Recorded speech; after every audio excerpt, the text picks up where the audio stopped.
Hey guys, Professor Bill, Comic Book University, and Second Coming, issue number 6 of 6? Nah, I'm told that they got plans to go up to issue number 28 with this. It's just, they wanted to see how the first arc was going to go first. Then, once they determined if, people were behind it, people are behind it, then they might decide to just keep on going. Well, they decided to keep on going. I was actually informed of this about a month ago. I was like so giddy, dude. That was before this issue came out. Now this issue's out. Read it. Love it. Love it, dude. This is a hot book, dude. I'm seriously enjoying this. And you know what? You want to talk about like the changes to the status quo and people screaming about, I want changes to the status quo of comic book characters. Well, there was a character who was changing here big time. I can't wait to see people's reaction over this. Anyways, let's get talk about who made this comic book. We'll talk a little bit more about the comic book itself. Second Coming, The Temptations. No, I don't mean the band. That's the name of this book. Unlock the Hero Within. Mark Russell does the story. Richard Pace also does the story, but the art in this particular case. The finishes for the Sunstar pages, both art and colors, is Leonard Kirk and Andy Troy, respectively. And the letterer is Rob Steen, created by Mark Russell and Richard Pace. There's also a couple of backup stories in here. One of them is Billionaire Island, the preview, which is a new book from Ahoy Comics by Mark Russell. I'm looking forward to that. First off, can I say, since I'm just looking at the page, I'm going to need a Rowboat mini series coming out pretty soon, because like this character is just so freaking hysterical. Just the name alone and what he looks like, nah, man, I need more of this, all right? In fact, I'm going to need to see a crossover. I'm going to need to see Rowboat versus Aquaman versus Namor versus with Jabberjaws. That's what I'm going to need. Okay, that's what I'm going to need to see pretty soon, and two of those licenses are already owned by the WB anyway, so let's just get this done, all right? Let's just get this crossover, have this event. Robo comes out victorious, and he's a bloody boat from this point. I'm just saying. Look, real talk, though. The book was fantastic, all right?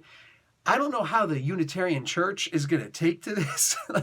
God is one, not three. But mother effer, you ever talk to us about this religion again in that way, in that tone of voice, oh, we're going to be pissed, man. Like, that was great.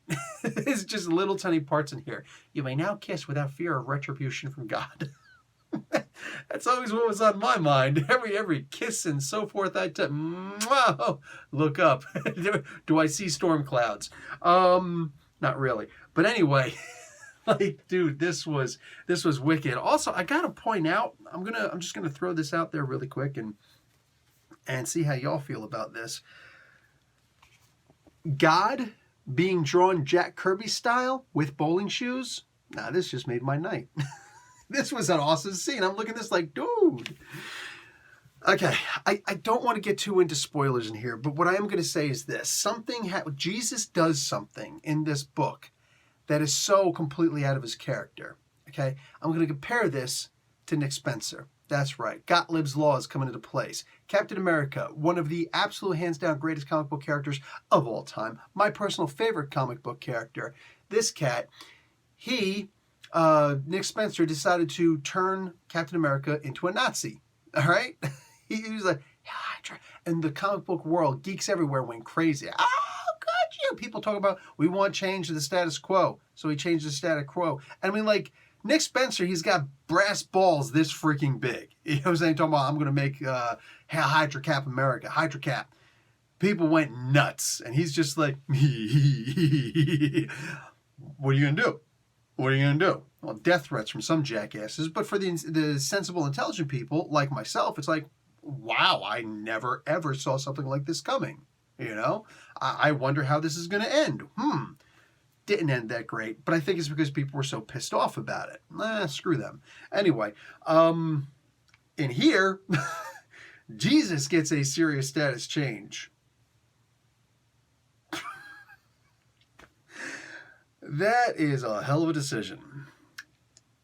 And, you think about all the blowback that they've gotten from people over time, and Mark Russell actually talks about it in the back of this book. He's got a blurb about, when he was trying to get this book. They were trying to get this book through Vertigo Comics, which should have worked. I mean, but DC, of course.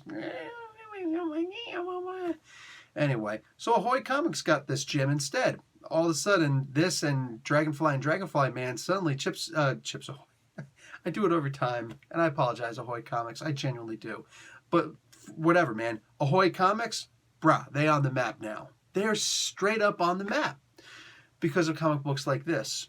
And look at all the room that they've got now to keep on moving forward and have more comic books like this. How many more writers and artists are going to come up and be like, hey, Ahoy Comics, you guys are legitimate players on the game. And let's just be realistic. Where did this come from? Dragonfly Man, Second Coming. They got some contenders. They could have been contenders. This was a serious dip into the forbidden, the taboo fruit. They certainly got a lot of blowback, and they still just kept on steaming right ahead like, psh, bring it, bing, bing, bing. Leonard Kirk, who was on this book, talked to him about the book a couple of times. He actually told me about a month before he came on the book, he's like, yeah, I was actually just offered to go on there. Please don't report this to anybody. I won't report to anybody. I promise. My lips are sealed. I literally, legit, I didn't even tell my wife. She doesn't care. But I didn't tell anybody. You know what I'm saying? Loose lips and all that stuff, right? It's called Ahoy Comics. Ships it. Anyway. So I was just like, wow. And I literally had to ask him, are you scared of the blowback? Because, like, they just got booted from freaking DC. I mean, what's up with that? They're like, honestly, I don't care. I don't care, you know? He's like, it's going to be addressing gay rights and things like that, and I'm all for equal rights for everybody. I'm like, you a damn superhero, bro. You know what I'm saying? So we good. We genuinely good.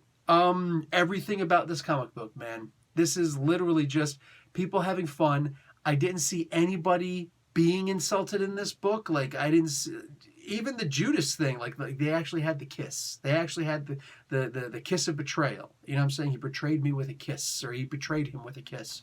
Like, it was, these guys know their book. You know what I'm saying? They know their good book. Old Testament, New Testament, old dog versus new dog. What movie is that from? Come on, peeps. This was a good book. I genuinely, it wasn't the good book. It was a good book, all right? Just a good book, like a subset, all right? This is like the gospel of Russell and Pace.